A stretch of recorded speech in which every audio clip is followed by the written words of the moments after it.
August 15th, 1971. Exactly 9 p.m., Richard Nixon sat behind a desk and told the world something that sounded temporary, technical, almost boring. The United States would suspend temporarily the convertibility of the dollar into gold. That was it. No mention that this was the foundation of the global monetary system. No mention that this single line would end an agreement that had governed the world since World War II. No mention that, from that moment forward, money itself would change. Because what Nixon actually did was remove the anchor from the global economy. And almost nobody watching understood what that meant. The stock market didn't crash the next morning. There were no bank runs, no immediate collapse. In fact, markets went up. Which is exactly why this moment is so dangerous to understand. Because when systems truly break, they don't always explode. Sometimes, they just quietly stop being what they were. And by the time people notice, it's already too late. And if you're into stories like this, the hidden moments that quietly reshape the world, make sure you're subscribed. But to understand what really happened that night, you have to go back to a system most people today have never heard of. A system where money wasn't just paper. It was a promise. In 1944, as World War II was ending, the global economy needed a reset. Currencies had collapsed. Trade had fractured. Confidence was gone. So, representatives from 44 countries met in Bretton Woods and designed a system meant to prevent that chaos from ever returning. At its center was the US dollar. But this wasn't just another currency. It was tied directly to gold. The United States guaranteed that foreign governments could convert their dollars into gold at any time, at a fixed price of $35 per ounce. Every other major currency would then peg itself to the dollar. It was simple. Gold anchored the dollar. The dollar anchored the world. And for a while, it worked. The United States held most of the world's gold after the war. It ran trade surpluses. It supplied dollars to rebuild Europe and Japan. Confidence was high because the math made sense. There were enough gold reserves to back the dollars in circulation. But over time, the system began to break in a very specific way. The world needed more dollars to grow. And the only way to supply those dollars was for the United States to run deficits. That meant sending dollars abroad faster than gold could support them. At first, this imbalance was manageable. Then it became structural. By the 1960s, US spending was accelerating. The Vietnam War expanded. Domestic programs increased. The Federal Reserve maintained relatively loose monetary conditions. More dollars entered the global system. But gold did not increase. And that's where the contradiction became unavoidable. The system required the United States to supply dollars to the world. But the more dollars it supplied, the less credible its promise to convert those dollars into gold became. By the late 1960s, there were far more dollars held by foreign governments than the United States could ever redeem in gold. The system still functioned, but it no longer worked on reserves. It worked on belief, and belief doesn't collapse all at once. It erodes. There was no single moment when confidence disappeared. It faded in stages. Foreign governments began to reassess what they were holding. If dollars could be exchanged for gold, then holding dollars carried a risk. Because if too many countries tried to convert at once, the gold would run out. So instead of waiting, some decided to act early. France became the most visible example. Its leadership openly criticized the system, calling attention to what they saw as an imbalance of power. The United States could print dollars. Other countries had to earn them, and those dollars could be turned into gold. So, France started converting. Not symbolically, physically. Dollar reserves were exchanged for gold, and shipments were moved across the Atlantic. Each transaction looked routine, but together, they revealed something critical. The system was being tested, and it was losing. US gold reserves began to decline steadily. From post-war highs, they fell year after year. By the mid-1960s, the numbers were no longer comfortable. By the late 1960s, they were alarming. Foreign central banks collectively held more dollars than the United States had gold to cover. That meant one thing: if even a portion of those holders demanded conversion, the system would fail. Attempts were made to manage the pressure. The London Gold Pool tried to stabilize gold prices. Central banks coordinated interventions. Policy discussions explored small adjustments, but none of these addressed the core problem. Too many dollars, not enough gold. By 1971, the situation accelerated. Gold outflows increased. Speculators began betting against the dollar. Currencies started to strain under fixed exchange rates. Then came a series of signals that the system was nearing its limit. Switzerland abandoned its fixed exchange rate. The British requested billions in gold transfers. The dollar began to weaken against major currencies. Inside the US government, the conclusion became unavoidable. The promise could not be honored. And once that became clear, the question was no longer whether the system would end. It was how to end it without triggering a collapse. In early August 1971, the pressure reached a level that could no longer be managed through routine policy. Negotiations with other countries had failed. Proposals to adjust exchange rates had gone nowhere. Gold outflows were accelerating.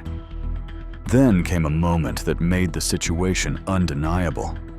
The United Kingdom requested a massive transfer of gold. At the same time, other countries were preparing to follow. If those requests were fulfilled, US gold reserves would fall even further, and the signal to the world would be clear. The United States could not sustain convertibility. On August 13th, Nixon gathered his closest advisors at Camp David. The meetings were private, no congressional involvement, no international consultation, just a small group making a decision that would reshape the global economy. Treasury Secretary John Connally pushed for decisive action. Federal Reserve Chairman Arthur Burns weighed the risks of inflation and instability. Paul Volcker analyzed the balance of payments crisis and the accelerating gold drain. The options were limited. They could devalue the dollar by raising the official gold price, but that would signal weakness and trigger further speculation. They could attempt another round of negotiations, but time had already run out. Or they could do something unprecedented: end convertibility entirely. Over the course of that weekend, the discussions shifted. What had once been considered extreme became necessary, because every attempt to preserve the system led to the same outcome: a run on gold. And once that started, it would not stop. So the logic became strategic. If the system is going to collapse under pressure, end it before that pressure becomes visible. Close the gold window. Stop the outflow. Force the world to adjust. By the evening of August 15th, the decision was finalized, not as a last resort, but as a controlled exit. When Nixon addressed the nation, the framing was careful. Temporary suspension, protection against speculators, stability for American workers. But internally, there was a clear understanding. The system would not return. Because once convertibility was suspended, restoring it would require rebuilding trust that no longer existed. The gold window closed that night, and with it, the structure of Bretton Woods ended. But what happened next was the most surprising part. In the hours after the announcement, the system didn't collapse. Markets opened the next day. Stocks rose. The Dow Jones recorded one of its largest single-day gains in years. To most observers, this looked like success. But underneath that surface reaction, the structure of the system was already unraveling. The reason it didn't collapse immediately is simple. The pressure had been released before it became visible. Foreign governments could no longer convert dollars into gold. So, the run that was building stopped instantly, not because confidence returned, but because the exit had been closed. This created a strange kind of stability. In the days that followed, central banks began reacting in ways that revealed what had really happened. Currencies started moving outside their fixed ranges. The Japanese yen came under pressure almost immediately. The Bank of Japan was forced to intervene heavily, buying billions of dollars to prevent its currency from rising too fast. In Europe, the situation was similar. The German Deutschmark strengthened sharply. Authorities tried to maintain order, but the fixed exchange system was no longer functioning as designed. Without gold convertibility, there was no reason for currencies to remain fixed. They were being held in place artificially, and markets were beginning to test those limits. At the same time, the gold market told a different story. The official price remained fixed, but in reality, gold began trading above it almost immediately. $40, then higher. A gap opened between what the system claimed and what the market believed, and that gap kept widening. Behind closed doors, policymakers understood this. They knew the system had not been repaired. It had been bypassed.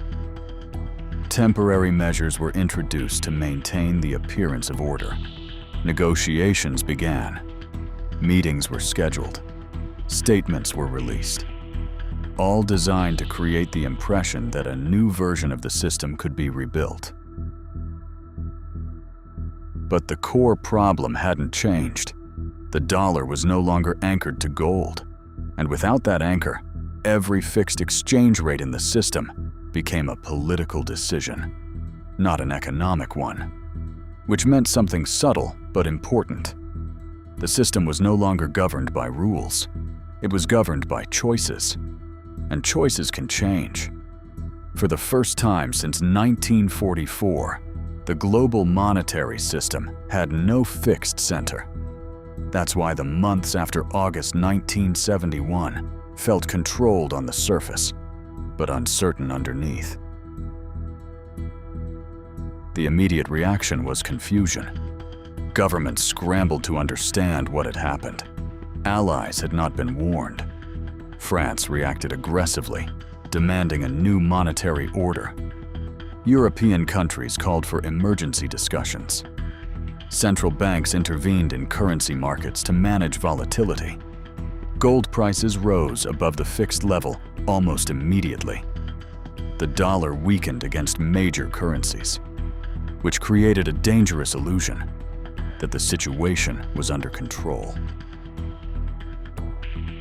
In reality, the foundation had already been removed. Without gold convertibility, fixed exchange rates no longer had a credible anchor. For a few months, the world attempted to rebuild a version of the system. In December 1971, the Smithsonian Agreement adjusted exchange rates and slightly increased the official price of gold. It was presented as a solution, but it was temporary. By 1973, the system gave way completely. Major currencies began to float freely. Exchange rates were determined by markets, not fixed agreements. And the dollar became something it had never been before, a fiat currency. Its value was no longer tied to gold. It was determined by policy, confidence, and economic strength. This shift had immediate and long-term consequences. In the short term, it allowed more flexibility. Governments could respond to economic conditions without worrying about gold reserves. But it also removed a constraint. The supply of money was no longer limited by a physical asset. During the 1970s, inflation surged.